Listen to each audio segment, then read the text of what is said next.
नमस्कार, आप देख रहे हैं नवभारत टाइम्स ऑनलाइन और मैं हूं आपके साथ कुलभूषण दासले। हरियाणा में विधानसभा चुनाव के अब कुछ ही दिन बचे हुए हैं। प्रदेश की सभी 90 सीटों के लिए 5 अक्टूबर को वोट डाले जाएंगे। उम्मीदवारों ने नामांकन भरने शुरू कर दिए हैं। राजनीतिक दलों ने इस चुनाव में वंशवाद को आगे बढ़ाने में कोई भी कसर नहीं छोड़ी है। प्रदेश में 4 पूर्व मुख्यमंत्रियों के परिजन चुनाव मैदान में उतर चुके हैं और इसके अलावा पूर्व मंत्री, सांसद और विधायकों के परिवार के सदस्य भी इस बार के विधानसभा चुनाव में अपनी किस्मत आजमा रहे हैं। चौधरी देवीलाल परिवार की चौथी पीढ़ी इस चुनाव में लड़ रही है। कांग्रेस, भाजपा समेत जेजेपी तमाम क्षेत्रीय पार्टियों में जबरदस्त परिवारवाद देखने को मिल रहा है। तो चलिए आपको इस खबर में बताते हैं कि कौन कौन से लोग हैं जिनके एक नहीं, दो नहीं, बल्कि 4 पीढ़ियां इस बार के चुनावी मैदान में हैं। प्रदेश के 10 साल तक मुख्यमंत्री रहे भूपेंद्र सिंह हुड्डा की बात करें तो उनके पिता और स्वतंत्रता सेनानी रणबीर हुड्डा आजादी के बाद पहली बार रोहतक सीट से ही जीतकर संसद पहुंचे थे। दूसरी बार भी लोकसभा के लिए वो चुने गए। एमएलए भी रह चुके हैं, बाद में राज्यसभा सांसद भी बने। भूपेंद्र हुड्डा 4 बार सांसद और 5 बार विधायक बने हैं। हुड्डा के बेटे दीपेंद्र हुड्डा ने भी 4 बार लोकसभा का चुनाव जीता है। वे राज्यसभा सदस्य भी रहे और मौजूदा समय में वह लोकसभा सांसद हैं। इस बार पूर्व सीएम यानी भूपेंद्र सिंह हुड्डा विधानसभा चुनाव लड़ रहे हैं। वहीं प्रदेश में 3 बार मुख्यमंत्री पद की कमान संभालने वाले स्वर्गीय चौधरी भजन लाल ने अपने राजनीतिक करियर की शुरुआत ग्राम पंचायत में सरपंच बनकर की थी। 9 बार विधायक चुने गए थे और उन्होंने जब भी आदमपुर से चुनाव लड़ा, वहां की जनता ने सदैव उन्हें विजय बनाया। उनके बेटे चंद्रमोहन बिश्नोई प्रदेश में डिप्टी सीएम रह चुके हैं। दूसरे बेटे कुलदीप बिश्नोई लोकसभा सांसद और विधायक भी रहे हैं। उनकी पत्नी रेणुका बिश्नोई हांसी से विधायक थी। इस बार भाजपा ने कुलदीप बिश्नोई के बेटे और आदमपुर के मौजूदा विधायक भव्य बिश्नोई को फिर से चुनावी अखाड़े में उतारा है।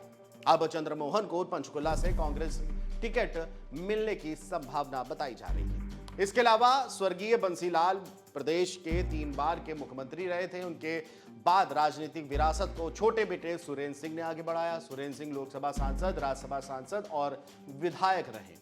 उन्होंने 96 से 98 का लोकसभा चुनाव जीता था और 2005 में एक हेलीकॉप्टर हादसे में उनकी मौत हो गई थी। इसके बाद पत्नी किरण चौधरी विधायक बनी। वे लगातार 4 बार तोशाम से विधायक चुनी गई। उनकी बेटी श्रुति चौधरी ने 2009 में भिवानी सीट से लोकसभा का चुनाव जीता था। 14 और 19 में वे हार गई।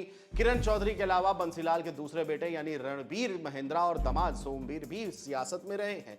पिछले दिनों किरण चौधरी ने भाजपा ज्वाइन कर ली थी। वे राज्यसभा सांसद बन गई हैं। उनकी बेटी श्रुति चौधरी को भाजपा ने तोशाम से टिकट दी। दूसरी तरफ कांग्रेस ने भी तोशाम से रणबीर महेंद्रा के बेटे यानी रिद्धु चौधरी को अपना उम्मीदवार घोषित कर दिया। इसके अलावा एक और नाम है स्वर्गीय देवीलाल, जिन्हें लोग ताऊ कहते हैं। वे 2 बार हरियाणा के मुख्यमंत्री रहे। इससे पहले वे पंजाब में भी विधायक बने थे। वे देश के उप प्रधानमंत्री भी रहे हैं। देवीलाल के बाद उनके बेटे ओम प्रकाश चौटाला ने राजनीतिक विरासत संभाली। हरियाणा में चौटाला 4 बार मुख्यमंत्री बने। चौटाला के बड़े बेटे अजय चौटाला हरियाणा और राजस्थान में विधायक रहे हैं। वे लोकसभा सांसद भी चुने गए। बाद में शिक्षक भर्ती घोटाले में इन दोनों को 10 साल की जेल हो गई। चौटाला के छोटे बेटे यानी अभय चौटाला ने इनलो पार्टी की कमान संभाली। इधर अजय चौटाला के बेटे दुष्यंत चौटाला भी सांसद बन गए। वे हरियाणा सरकार में डिप्टी सीएम रहे हैं। दुष्यंत के छोटे भाई दिग्विजय भी राजनीति में आ गए। अजय की पत्नी नैना चौटाला भी विधायक बन गई। पारिवारिक मतभेदों के चलते दुष्यंत चौटाला ने जजपा का गठन कर लिया था। अगर इस बार देवीलाल परिवार की बात कर ले तो 6 सदस्य सिरसा और जिंद की विधानसभा सीटों पर चुनावी अखाड़े में हैं। अभय चौटाला एलानाबाद से हैं। उनके बेटे अर्जुन चौटाला रानिया सीट से मैदान पे हैं। अभय चौटाला के चचेरे भाई यानी आदित्य चौटाला भी डबवाली सीट से हैं, भाग्य अपना आजमा रहे हैं। दुष्यंत चौटाला उचाना कलां से चुनाव लड़ रहे हैं, जबकि उनके भाई दिग्विजय चौटाला डबवाली से चुनावी मैदान में हैं। देवीलाल के पुत्र रणजीत चौटाला के भी चुनाव लड़ने की बात कही जा रही थी। रणजीत चौटाला भाजपा सरकार में बिजली मंत्री रहे हैं। दुष्यंत, दिग्विजय, अर्जुन ये देवीलाल के पड़पोते यानी कि चौथी पीढ़ी है। चौधरी छोटू राम की भी जिक्र हरियाणा की राजनीति में आता है। चौधरी बीरेंद्र सिंह और मोदी सरकार में मंत्री रहे। गत लोकसभा से पहले उन्होंने भाजपा को अलविदा कह दिया था। बीरेंद्र सिंह 5 बार के विधायक रहे हैं। उनके बेटे ब्रजेंद्र सिंह 2019 के लोकसभा में हिसार सीट से सांसद बने थे।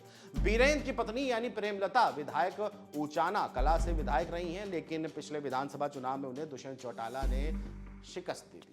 इस बार कांग्रेस ने ब्रजेंद्र सिंह को ऊचाना कला से टिकट दिया है। हरियाणा के पूर्व सीएम राव वीरेंद्र सिंह के बेटे राव इंद्रजीत केंद्र सरकार में मंत्री हैं। इस बार विधानसभा चुनाव में उनकी बेटी आरती राव को भारतीय जनता पार्टी ने चुनावी अखाड़े में उतारा है।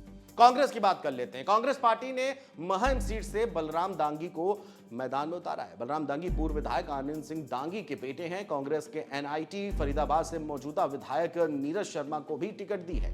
नीरज शर्मा के पिता पंडित शिवचरण लाल शर्मा 2009 में इस सीट से निर्दलीय विधायक बने थे। वे भूपेंद्र सिंह हुड्डा सरकार में श्रम और रोजगार मंत्री भी रहे हैं। कांग्रेस पार्टी की टिकट पर रेवाड़ी सीट से चुनाव लड़ रहे चिरंजीवी राव के पिता कैप्टन अजय सिंह यादव कांग्रेस पार्टी के बड़े नेता रहे। वे हरियाणा सरकार में वित्त, राजस्व, सिंचाई, पीडब्ल्यू, जेल, बिजली, वन और सामाजिक कल्याण जैसे मंत्रालय संभाल चुके हैं। चिरंजीवी राव बिहार के पूर्व मुख्यमंत्री और आरजेडी प्रमुख लालू प्रसाद यादव के दामाद हैं। गन्नौर से कांग्रेस उम्मीदवार कुलदीप शर्मा की बात कर ले तो उनके पिता स्वर्गीय चिरंजीवी लाल 4 बार लोकसभा सांसद रहे हैं। कुलदीप शर्मा हरियाणा विधानसभा के अध्यक्ष भी रह चुके हैं। हरियाणा की राजनीति में पंजाबी समुदाय से आने वाले स्वर्गीय हरपाल सिंह के बेटे और पूर्व कृषि मंत्री परमवीर सिंह को कांग्रेस पार्टी ने टोहाना से टिकट दिया है। परम सिंह को 2 बार पहले ही टोहाना से विधायक रह चुके हैं। उनके पिता हरपाल सिंह टोहाना से 5 बार एमएलए रहे थे। वे कुरुक्षेत्र लोकसभा सीट से सांसद भी रहे हैं। उन्होंने एक बार हरियाणा कांग्रेस के प्रदेश अध्यक्ष की कमान भी संभाली थी। सोनीपत की बात कर ले तो सांसद रह चुके किशन सिंह सांगवान के बेटे प्रदीप सांगवान को भारतीय जनता पार्टी ने बड़ौदा विधानसभा सीट से टिकट दिया है। पूर्व विधायक रामरतन के बेटे हरिंदर सिंह रामरतन को भी डोहल से भाजपा ने टिकट दिया है।